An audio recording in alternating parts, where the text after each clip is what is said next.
Asma adalah putri dari Abu Bakar radhiyallahu anhu, yang merupakan salah satu dari Khulafaur Rasyidin atau pemimpin besar Islam. Asma juga kakak dari Aisyah radhiyallahu anha yang merupakan istri Rasulullah. Asma terlahir dari keluarga yang mulia. Asma menikah dengan Zubair bin Awam. Sungguh pasangan suami istri yang mulia. Bagaimana tidak, Asma tergolong dalam 10 wanita pertama yang memeluk Islam, sedangkan suaminya tergolong dalam 10 sahabat yang paling dipercaya oleh Rasulullah. Keduanya bahkan mendapat jaminan surga. Kehidupan mereka berdua sangatlah sederhana. Zubair tidak memiliki harta apapun kecuali seekor kuda. Setiap hari, Asma'lah yang merawat dan mencarikan rumput untuk pakan kuda. Sehatlah selalu kuda, agar engkau berguna bagi suamiku, kata Asma. Sejak Rasulullah menyebarkan agama Islam, kota Mekah semakin bergejolak. Kaum Quraisy semakin kejam. Mereka menyiksa siapa saja yang ketahuan memeluk Islam. Bahkan mereka berani mengganggu dan mencelakai Rasulullah. Suatu hari, Rasulullah meminta Abu Bakar untuk menemaninya hijrah ke Madinah. Perjalanan itu sangat berbahaya. Suku Quraisy tersebar di mana-mana dan tidak segan menangkap siapa saja yang ketahuan pergi dari kota Mekah. Untuk menyelamatkan diri, Rasulullah dan Abu Bakar bersembunyi di Gua Sur. Setiap hari, Asma'lah yang menyiapkan makanan untuk Rasulullah dan juga Abu Bakar. Dia membawa apa saja yang ada di rumah dan mengantarkannya ke Gua Sur. Ya Allah, ya Tuhanku, aku hanya memiliki ini saja.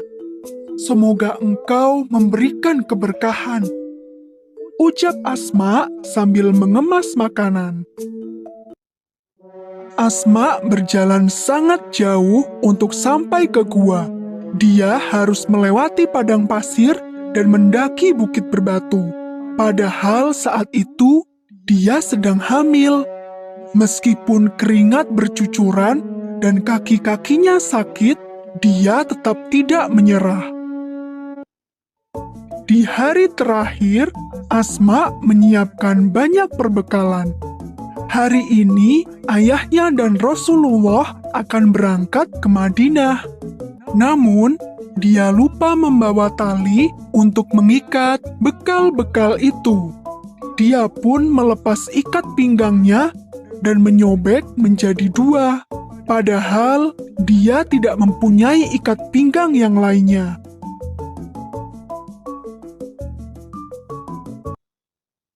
Rasul pun mendoakan Asma, semoga Allah menggantikan selendangmu dengan 2 selendang di surga. Sejak saat itulah, Asma dikenal sebagai wanita pemilik 2 selendang.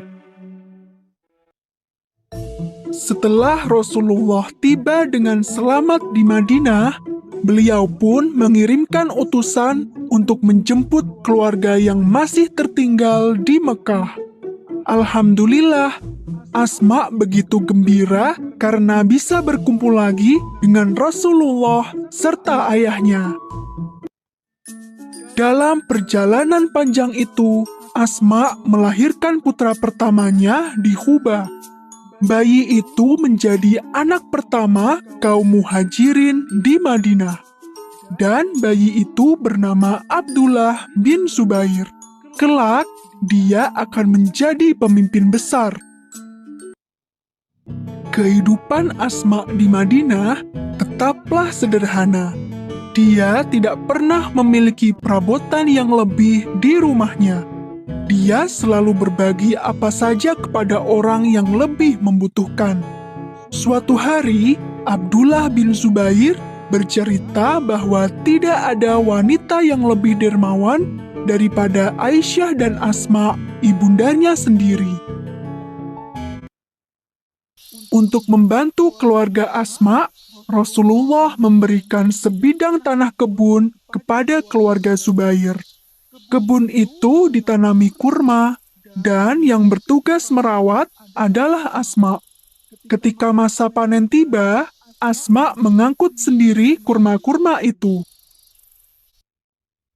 Pernah suatu hari, Rasulullah melihat Asma mengangkut kurma di atas kepalanya, dan beliau meminta Asma untuk naik ke untanya.